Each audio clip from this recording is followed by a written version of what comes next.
Sound check.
Hey, good evening, everybody. My name is Dr. Nathan Thompson with the Wellness Way Yorkville. Happy Monday, everybody. I hope you guys had a great weekend, and I hope you guys have an awesome, blessed week going into Thanksgiving. If you are watching right now, make sure that you say hello. Let me know where you're watching from. And then also, if you're watching the replay, just go ahead and type in replay that way and where you're watching from so I know where you're watching from as well. Tonight, I'm going to be going over question and answer from last week. Okay, so I'm going to be going over a couple of interesting topics.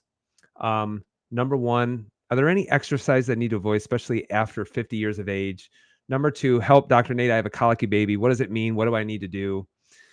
I get this question at least once a week. What are your thoughts on testosterone replacement therapy? And then number four, mold and mycotoxins. What are some of your first steps? What would you do if I actually had mold inside of my body? What was some of the first things that you would do? So I'll give you some of the first steps. I can't give you all the other steps. I know some people ask me very, very specific questions without your labs or anything like that. It's impossible for me to answer your question. I'm not ignoring you. I just can't answer that question, especially a lot of people will message me or they'll email me with wanting all kinds of advice. And that requires a little bit of context, a little bit of nuance, and a little bit of extra time, especially. So sometimes it's just something that I can't approach by doing online, especially. So if you guys can hear me okay, let me know if you can hear me okay. I think my sound is on, and I think my sound is doing okay. So if you can actually hear me, let me know if you can hear me as well. So, all right, I think I was working, so that's good. So, guys, welcome again to the live broadcast. And over the next couple of minutes, I'm going to be answering some questions of the week. These are very, very important, I think, for a lot of people, especially. So, if you find value with this broadcast, please make sure that you share this broadcast with other people so that they can they can follow, they can share, especially. So, let's get into some of the questions, okay? Before we do that, just remember this. If you are watching from the Chicagoland area and you want to work with the Wellness Way Yorkville specifically, please make sure that you register for our next inflammation event. That's going to be Tuesday, December 10th at 6 o'clock p.m. This is an in-person event. And if you suffer with problems with weight loss resistance, problems with the immune system, with cancer, hormone issues, infertility, thyroid disease, guys, one of the biggest things with thyroid disease is most of the time it's an immune system issue. Chronic pain, arthritis, type 2 diabetes, autoimmune conditions, problems with hormones, which are really have an inflammatory and a stress type trigger. Make sure that you get registered for that event. And one of the ways you can get registered for that event literally in like 30 seconds is go ahead and you can see the link tree that I posted on the chat on Facebook. You could also, if you're on Instagram or Facebook or anything, you'll see the link tree profile. If you click on that link tree, the first thing that you see will pop up will be to register with the inflammation event to work with me in person. And currently I'm not working remotely with people. We got filled up way too quickly, with that. Just remember my responsibilities to my community first and foremost. And there's a lot of people that I would like to help. However, it just makes it very, very difficult to make myself available for people who are in the area, especially. I'm going to go over a real interesting clinical case here in just a second of someone that I'm in the area. But if you want to work with me remotely, you're within the Chicagoland area, then go ahead and click that link and register for the inflammation event. This is an in-person event. My staff, once you get registered for that, closer to the event, they will reach out and they'll confirm that in person. Okay. So questions that I'm going to answer tonight are exercises to avoid colicky baby, really what that means. Would I ever go on testosterone replacement therapy? And your first steps as far as mold and mycotoxicity. So these are questions that I got during the week. All right. So Dr. Nate, what exercises should I avoid as I get older? Isn't that really amazing? Is that, as people get older, they think there's some kind of magical number, like I hit 50 years of age. And now it's time for me to just go quietly in the night and just prepare my way for the nursing home. Are there any exercises should I avoid as I get older? Okay. And I've seen articles on this, exercise to avoid after 50, as if it's some kind of magical age for so many different people. And it's not. Okay. So there's nothing that's set in stone saying that you should be avoiding any exercise just because you're a certain age. But here's what I say. You should avoid exercises that you don't have good mobility for. However, you should actually work towards developing the mobility so that you can do it correctly. And in fact, a lot of times, when people come in, they think that they're just, a couple of burpees away from getting their health back. And there is just certain criteria because there's so many people who I said, now's not a good time to be working out. Now is just not a good time. So give yourself a little bit of grace, work on some things first. And then as they start to get better, then I'll say, okay, now you should actually start adding in some specific exercise. But then they're like, well, but I have a bad back. And I'm like, life doesn't care if you have a bad back or anything like that. So I will tell you this, please don't reach out to me asking me to find a video. Okay. Because I have people once a week, they're like, where's that video? And I'm like, we don't do a very good job of archiving our videos, but all of our videos are on Rumble, YouTube. You probably can see most of them on Facebook as well. And you may have to go back and look at those. But in regards to the topic of exercise, when I say if you don't have good mobility towards it, then don't start doing a bunch of exercise with terrible form, poor mechanics, only to leave you injured. Okay.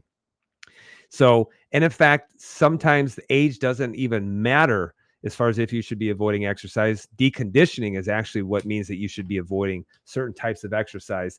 But we did this, I think, about a year ago or so. And I did this and people were just begging for it. And so I did a You Don't Know Squat challenge. You can actually find this video on YouTube. You can even find the video on Instagram on what I tell you to do every day for the next 30 days in order to develop way better mobility. And guess what? I did it for 30 days straight. I spent about 3 hours in a squat position in order to help improve my mobility. And it got a lot better. And I probably will go back and actually revisit that, again. But you can find that on Instagram and on YouTube. And it just really goes over some of the things that you need to do in order to develop a great squat. And people say, well, I don't want to squat because I got bad knees. And I'm like, you get off the toilet, don't you? Life doesn't care. Like life's demands don't change just because you quote unquote have bad knees or anything like that. But a lot of knee issues and things like that have to do with hip and ankle mobility issues, which is why if you have those issues, I wouldn't tell you to go out and do 100 air squats if you have really poor mobility, because the only thing that's going to leave you is just your joints are going to start screaming because you can't do it effectively. So make sure you can go back on Instagram, you go on YouTube, and you'll see that video there. Just type in the search engine, You Don't Know Squat Challenge. You can see the video that I said, hey, I want you to do this every day for the next 30 days. So should you be avoiding exercise? No. In fact, I'm not very far from 50 years of age, and I will literally there's nothing that I won't do. So will I do rope climbs? Yep. Will I squat? Absolutely. Super important. Will I deadlift? Yep. Will I press? Yes. I do all those things. but I make sure that I have proper mobility doing it, because without proper mobility, the only thing that you're going to do is just tear yourself apart. But a lot of times people will say, "Oh, I can't do that because I have a bad back." And here's what I say: I'd rather you do it correctly and have a strong bad back than to have a weak bad back. And in fact, even when I was, 32, 33 years of age, I had the excuse I have a bad back, which is why I started to avoid lots of movements. And then I realized I have a bad back because I have a really weak back. And once I started doing things correctly with correct form and correct mobility, then a lot of those things actually started to clear up. So you should be squatting, deadlifting, pressing at a bare minimum in order to develop good strength, good flexibility for a long period of time. But just because you're 50 years of age doesn't mean that it's time for you to hang up, your barbell and, start getting, not doing it anymore, especially. Same is true when it comes to, women with poor bone mass, and they have weak bones. I'm like, your bones are always under constant are reforming themselves, are always reorganizing themselves along the lines of stress. So start stressing the bones more in order to make them stronger. But so many people want to avoid some of those things, and the reason why is because they just don't know how to do it correctly. They don't know how to develop the mobility in order to be able to do that too. Okay. So are there any exercises you should avoid over 50? I would say avoid any exercises you don't have good mobility, that you can't do with proper form. Develop the mobility to do it, and then start adding volume, start adding intensity, in order so that you're not tearing yourself apart every time that you start to do it. And that may take 6 months, that may take a year in order to be able to do that, but you should always be working towards that goal, especially. Here's another one. Help, Dr. Nate. I have a colicky baby. What on earth do I need to do? All right. So the issue with colic, and a lot of times they just call it colic because the baby is just upset, agitated. Biggest thing that I would say about a colicky baby is that the baby is in pain. And just because it doesn't know how to talk, it's still trying to communicate with you. So how do they communicate? Through crying. So if you had a colicky baby, and has a lot to do with how they handle healthcare today, but it's almost like if you had a colicky baby and the baby's trying to say something's wrong, and you just said, well, I'm just going to cut out the tongue of the baby, and then my problem's solved because the baby can't cry anymore.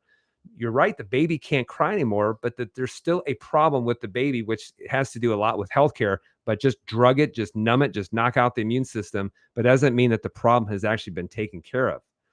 So when you have a colicky baby, the first thing that I want to tell you is that the baby is in pain, and usually they're in pain because something's really irritating the gastrointestinal system. That's why if you have a colicky baby, you can rub your hands along the abdomen, and it's usually just absolutely rock hard. There's a lot of swelling along the abdomen. And have you ever noticed that a colicky baby actually arches up quite a bit? And the reason why they're arching back is to take some stress off of the gastrointestinal system. So when you talk about a colicky baby, the reason why I say this is because we've had a lot of young kids who came in and they had problems with ulcerative colitis. They had problems with eczema. They had problems with acne and things like that. And the first question that I'll ask the parents is, was he or she a colicky baby? And mom's like, oh my gosh, yes. And so it was so mismanaged by their medical doctor that it actually led them into other problems, especially. So when it comes to colic, the first thing that I want you to think about is, when did it start? And I love helping solve people's problems, but you know what I like doing even more is helping people start to think differently so they can start to solve their own problems. But think about colic for a baby. When did it start? Okay. And a lot of times it will start kind of right off the bat if mom doesn't breastfeed and starts to introduce formula right away.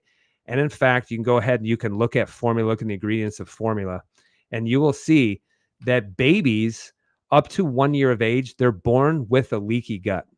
Isn't that amazing? And that's not a defect. It's not like it's some kind of mistake. The reason why is babies need a leaky gut in order to be able to get those large proteins, immunoglobulins, and cells, not because they're too big to pass through the gastrointestinal system. So they have to pass around it. So that's actually by design. So if you start adding something other than mother's milk, and you start doing, like formula, you'll see that they'll always be really colicky.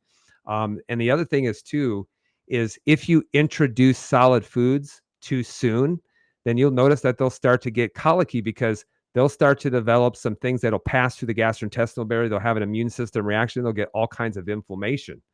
So ask yourself this question: when did it start? And I always will say, hey, were they formula fed or were they breastfed? Because breast is always best. I have a child who's not quite 2 years of age. We have introduced solid foods for him, but he still breastfeeds. Number two, when did you introduce solid foods? So really, you shouldn't introduce solid foods because they're not going to be able to break down those proteins, and those proteins are going to leak through the gastrointestinal barrier and cause a massive immune system reaction. So when did you introduce solid foods? This is why you say you really shouldn't be introducing solid foods until they're about 1 year of age. And here's the third one too, okay? Because people are starting to pay a little bit more attention to this. But did the colic start after a well baby visit? Did it start after a well baby visit? And if you know what I'm talking about, you know exactly what happens after a well baby visit. And in fact, our kids really never went to a pediatrician, if that makes sense, because all the pediatrician visits were for a well baby visit, which means during that time, all they wanted to do is just vaccinate the crap out of them, especially. And you have no idea how many times that I've talked to a parent. I said, when did it start? Did it happen to start after a well baby visit? And they look at this and they're like, yeah, like, what do you mean by that? And then I have to explain it to them further. So without getting into like the nuance of it, when did it start? Did it start when you started giving them formula? Did it happen after you introduced them to solid foods, maybe too soon? Or did it happen after a well baby visit? Because if you look at some things can really, really irritate the gastrointestinal visit. But just think, it's an inflammatory response that's happening in the gastrointestinal system, which is why a lot of times for a colicky baby, they'll have a very rigid abdomen. They'll arch their back in order to take pressure off, especially. Okay. So here's a clinical example. Here's a young boy, and we took x-rays of his abdomen. And one of the things that you see is the presence of a lot of bile gas in the ascending and descending colon. There's a lot of bile gas, which means there's a lot of inflammatory processes that are going on. And this little boy, who was a colicky baby, had a lot of gastrointestinal issues.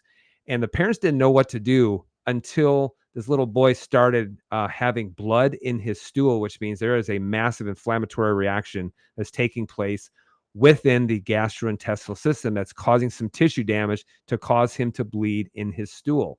And if you look at the x-ray, you can see there's some inflammation in the ascending colon. You can see the descending colon as it comes down, and then goes out the rectum. So you can see on there's something that's going on. But I looked at, this is the blood work that they did on this young boy. And here's the thing, you can even look at markers that are showing a lot of gastrointestinal issues, even on blood work.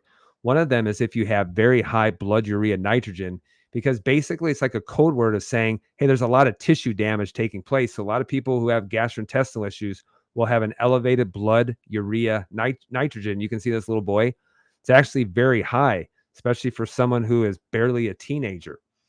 And then you see really high neutrophils. And if you start to look and see what the purpose of neutrophils are, is they will handle bacterial infections, or they will elevate in the presence of tissue damage, or like I said, bacterial infection. And then you can see his white blood cell count really, really high. So what's happening?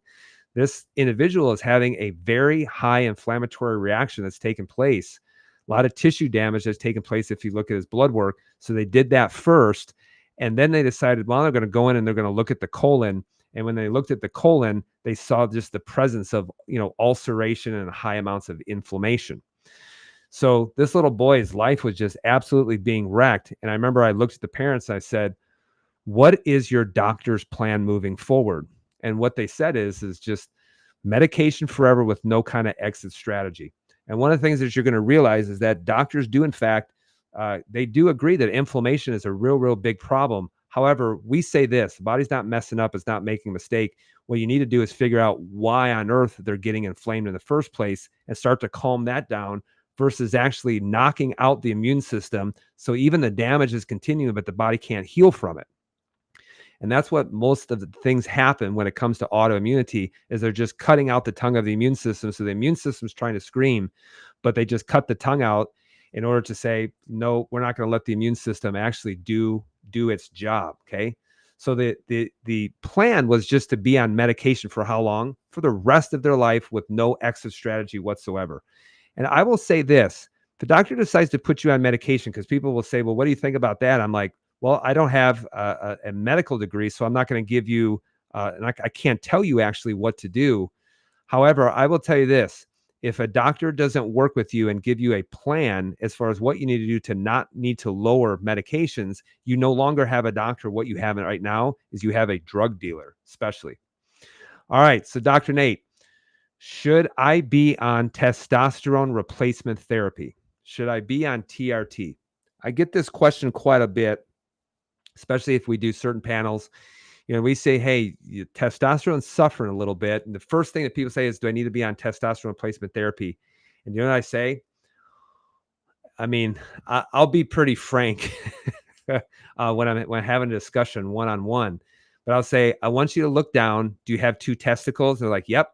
And I'm like, then you have the factory to produce testosterone. And what you need to do is figure out the reasons why your body is saying, hey, I'm going to start to lower testosterone, especially. But one of the things you have to look for is you got to look and see what influences a man's testosterone. So what are some of the biggest influences when it comes to testosterone? Because you may produce it, but you may actually convert it into estradiol very, very quickly. So there are some things that can really, really influence a man's testosterone. And here's what it is. It can be alcohol.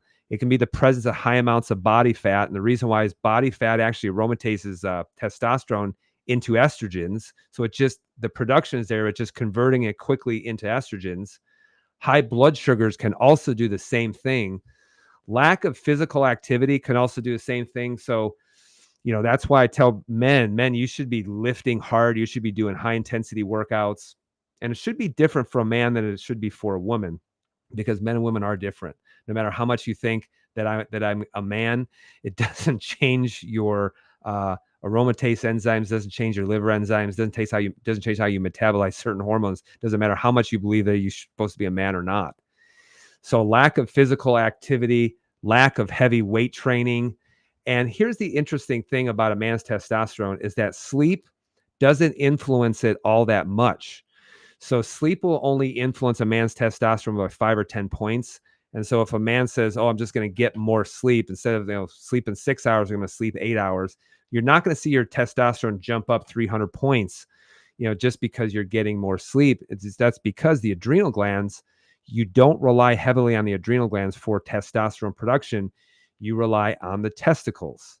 So one of the things that you need is you need a stimulation of the brain to go to the pituitary gland. That pituitary gland then connects via hormones to your testicles for good hormone production. Yes, you do need things like zinc and things like that in order to build a testosterone response. But this is why also, if a man has a traumatic brain injury, car accident or stroke or something like that, that can cause some issues with testosterone signaling especially. So does a man need to go on testosterone replacement therapy? I've never seen a case clinically in which a man hasn't been able to increase his testosterone when it's low just by doing good lifestyle factors. Let me give you an example, because all of these different things that I talked about, alcohol, body fat, high blood sugars, lack of physical activity, all of those things play a role in it. And I remember a man in his 70s, came to me, and you can see pre-diabetic, okay? You can see high inflammatory markers. I mean, the CRP was just through the roof. And we worked on purely lifestyle. And in fact, I gave him nothing to influence his testosterone or to boost his testosterone. And this is actually, his testosterone went from 333 to 637 in the course of about 3 months. So you can see it actually doubled in the course of 3 months. And the biggest thing that we did is we helped him lose a lot of body fat, and we helped him lower down how much sugar he was consuming. And that were some of the biggest culprits. And also his blood work got a lot better as well, as did his testosterone.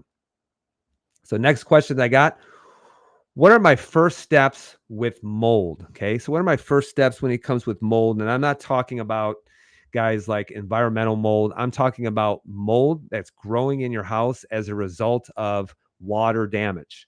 So if there's some kind of water damage, there's a lot of different types of mold that can start to colonize within the house. It might be in the plumbing leak, might be a window leak, might be high humidity within the house. It may be a roof leak. It may be a lot of different things, but you have to find some of the sources. So what are my first steps when it comes to mold? I will say this: plug the holes before you worry about bailing out your boat. This is so true with so many different things, is you got to figure out where you need to start plugging the holes, because there's no point in trying to bail out a boat if you leave the holes unplugged, because the only thing that you are doing is you are just going to be doing a lifetime of bailing out the boat. And we do that, don't we? With so many different things. We refuse to work with the Wellness Way doctor. We decide that we're going to do it on our own. And this is the same thing when it comes to mold, is when I say you have to plug in the holes before you start binding, before you start eliminating and things like that. What I mean by plugging the holes is you really need to find the source of the mold to where it actually could be coming from. Because yes, you can test for it in the body, but if it's in the body, you have to figure out, where did it come from? Is it coming from your current environment? Is it coming from some place where you work, some place where you're sleeping, or in your house? And that's the biggest thing that you need to worry about before you start doing a bunch of things, especially when it comes to mold. The reason why I say this, because I had a woman who came to me and she just said, I just feel so tired. I'm so fatigued. I feel hazy, crazy, and lazy. And nobody believes me because they look at my labs and are like, yep, things are good. There's no problem. She's like, something is wrong. And when she came to me, I said, hey, you know what? The first thing I want you to do is I want you to test for mold. And you can see she was running very high in ochratoxin, which comes from aspergillus, which is a form of water damaged mold. And then you can see how that was actually affecting her gastrointestinal system, which is why when you look at people with mold, they'll have a lot of issues systemically that are going on. And you will many, many times, you will see the presence of a lot of gastrointestinal issues. And the reason why is because certain types of mold are very immunosuppressive, which is why people will tend to have extra co-infections and things like that taking place. And she did. But then the also is, anytime that you have constant exposure to mold, you have to be able to metabolize in your liver and then dump it out in through the gallbladder, which goes into the gastrointestinal system. And that can cause a lot of issues within the gastrointestinal system, especially. So when we looked at this, here's the first thing that I told her to do is I said, I know that it's in your body. Now you need to figure out where it's actually coming from. So one of the first steps that we'll do for people is I tell people, hey, start getting some colloidal silver nasal spray within your nasal passages. So it's colloidal silver within your nasal passages, because if you're breathing it in, mold loves a dark, moist environment, which is exactly your nasal passages. So if you put some colloidal silver in, you can start to have like an antifungal response to start to kill some of those things off. And sometimes if people are in the presence of active mold, they start doing that, they'll start feeling better. Some of the inflammation starts to go down, only because you're killing off what you're breathing in, which is causing a constant immune system response. So start to get some colloidal silver within your nasal cavities in order just to start to kill off some of the mold that can grow within the nasal passage. And then the other thing too is you need to really test your environment. So you need to see where the source of the mold is actually coming in. And there's actually a test. You can order it because we have nothing to do with it. It's called the dust test. So if you actually Google the dust test, you'll be able to order that, get in your house, and be able to collect dust samples, because mold is actually carried within dust. Okay. So you can get a dust test in order to see how much mold is in the body, or not in the body, but within your environment.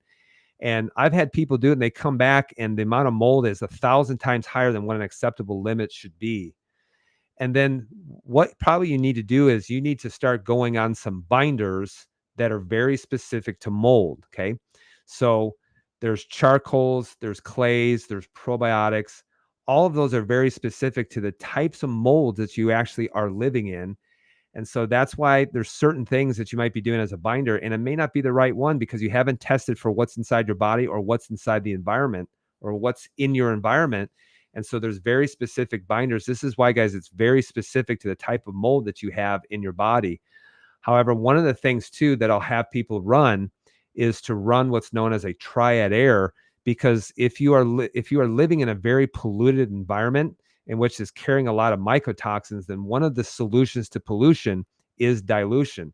And so you may need to remediate, and fix the source of the mold. But in the meantime, one of the things that you can do is you can start diluting the air and start cleaning the air. This is not an air filter.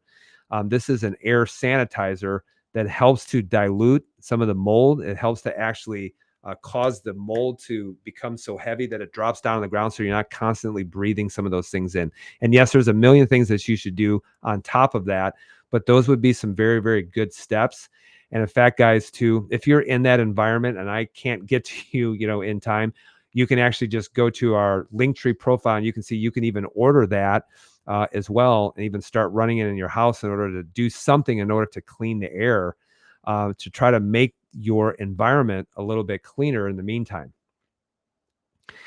Now, once a week, someone will always say this, Dr. Nate, I just can't get myself to change. Oh, I can't get myself to change. Have you ever felt that way? Have you ever said, no matter what I do, it's just so hard to change?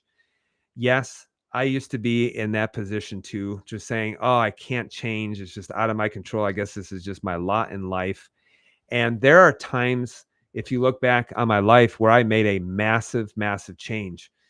And I just thought, I'm like, man, when people just think they can't change, then, as soon as you make the decision to change, your brain starts thinking differently and it starts looking for opportunity versus saying I can. And it starts to says, I can. What are some of the opportunities? That's how your brain actually thinks. So when people have this stinking thinking and they just have excuses and things like that, I just know that there's not much I can do in order to be able to help them. But I just can't get myself to change. And here's what I tell them. You will change, because your body will force you to change. And it's either going to be out of two reasons: inspiration, or it's going to be desperation. And guess where I would rather work with you? I would want to work with you rather out of inspiration and not desperation. Okay. So those are the only two reasons why people change. And I have changed out of inspiration. And here's the thing. You just need enough inspiration long enough for it to become a habit. You just need enough inspiration long enough to become a habit. And that's what I did when it came to exercise. When I made the decision to exercise and to do it, I had every excuse in the book. And then I said, I'm inspired to do that. And I thought, oh man, I guess I'm going to have this feel good feeling for a long time. And then I woke up at 4:50 in the morning to go work out at 5:30. And immediately my brain said, go back to sleep. But I went and I did it literally every single weekday. And after about 3 months, it just became a habit. And so I got my emotions out of it and it just became a habit. So when people say, how do you do it? I'm like, it's just a habit, because everybody's a creature of habit. You can either have good habits or you can have bad habits. And that's the thing, is that when you have bad habits, just change your habits into good ones, but you need the inspiration to carry you through until it becomes a habit. Please don't change out of desperation, because I have a lot of people who come in and they're desperate.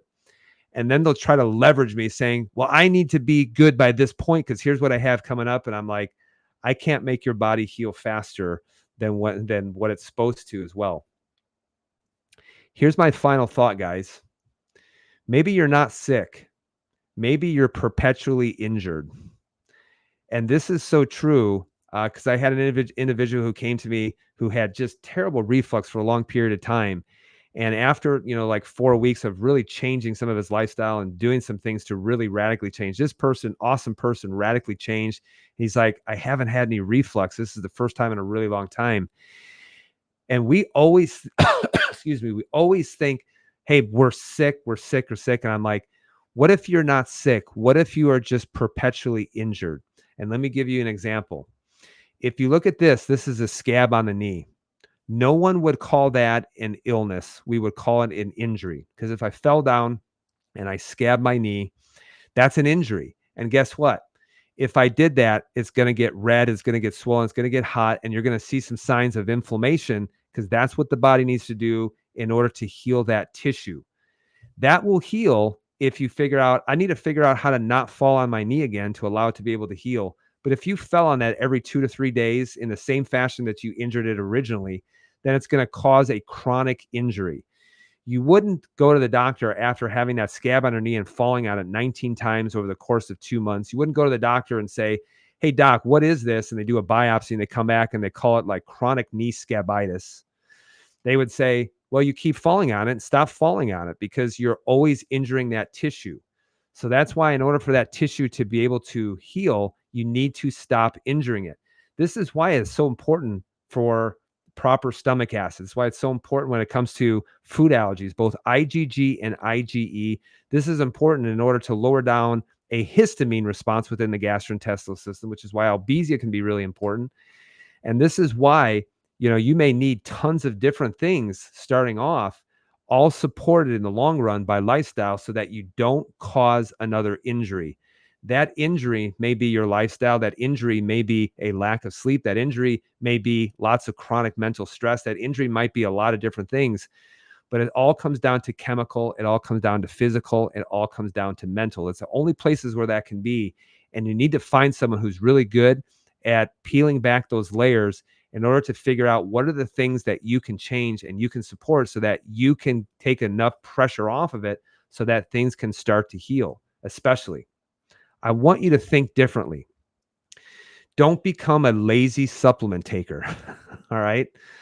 Now, I apologize, but there are a lot of lazy supplement takers out there, and we call that the Dr. Oz effect, because rather than really diving into it and really figuring out what you need to change, all you do is you just Google the supplement you're supposed to take, and then you come in and you're on 19 different things. I look at it and I'm like, oh man, this doesn't even make sense as far as why you would be on it. Don't become a lazy supplement taker. And if you're working with someone, they should actually go over with you a very specific plan as far as providing resolution. And they should. This is what I tell every single person is I don't want you coming in with the same thing ever again. I want this to heal, and I want this, and I never ever want to see you in the same fashion again if you're willing to make the changes, especially. So don't just become a lazy supplement taker. And the reason why is because you think everything that you're supposed to do is just going to be healed by just dumping a bunch of supplements in, and we call it the wet noodle effect by dumping, throwing a bunch of wet noodles against the wall, hoping that they stick. And this is why even medicine, they laugh at you for doing that, because you're just taking a bunch of supplements, and by not changing your stressors, physical, mental, chemical, those things don't work. They're not going to work the way that you're supposed to. And that's why changing your lifestyle can be so important, especially when you talk about long-term resolution and not being perpetually injured, especially. Guys, this is why the inflammation talk is so important, because I help you to see it from a different perspective. And our next one's going to be Tuesday, December 10th at 6:00 p.m. This is an in-person event. If you're from the Chicagoland area and you want to work with me directly, please make sure that you're at that event. And no, we don't put it off just because it's the holidays. And in fact, I will tell you this, the holidays don't care if you're sick. The holidays don't take a break, and neither should you. That's why we talk about the holidays. If you have this holiday mindset, this can literally take off 25% of your life, because you make changes. You take 25% of your year off on Christmas, Thanksgiving, New Year's, and all the time in between them of just causing more damage, especially. So Tuesday, December 10th, we will be having an inflammation talk. So I want you to get registered for it. If you haven't, make sure you get registered for it right now. All you have to do is just go to the link tree and then just go on there and just register for the inflammation event. It will take you to Eventbrite. It'll take you 60 seconds. Make sure you get registered for it right now. I know that we have people who have registered for it just today, especially.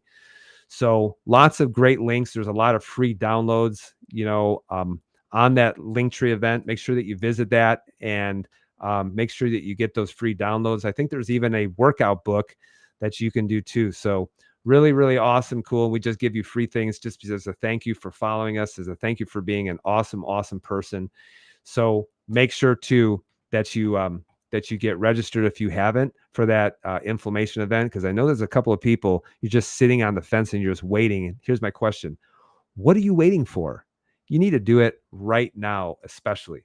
So we went over a lot of different things with questions and things like that, but hopefully, guys, you can start to think differently in regards to that. So first steps with mold, colicky baby, the idea behind testosterone replacement therapy. Just remember, I've had some men who didn't change their lifestyle. They went on TRT and it wrecked them, especially. And then, so I know that we went over a lot of stuff. So I hope you guys found this enjoyable, maybe, but I hope you found it beneficial. And if it did, please make sure that you share this video, or if you're watching on Facebook, tag a person who you know needs to be able to hear this as well, and get registered for that inflammation event. We'll be going live either next week, but because it is Thanksgiving, maybe I'll even go live on a Saturday or maybe on a Friday before that, just to make sure that we can spend some time online to connect and help you on your journey to health. So guys, thank you guys very much for watching this. I hope you have an awesome Thanksgiving, and I hope you also have an awesome holiday season coming up. Be well, be blessed. Remember, as I always say, who you are, and I hope you have a very enjoyable Thanksgiving day.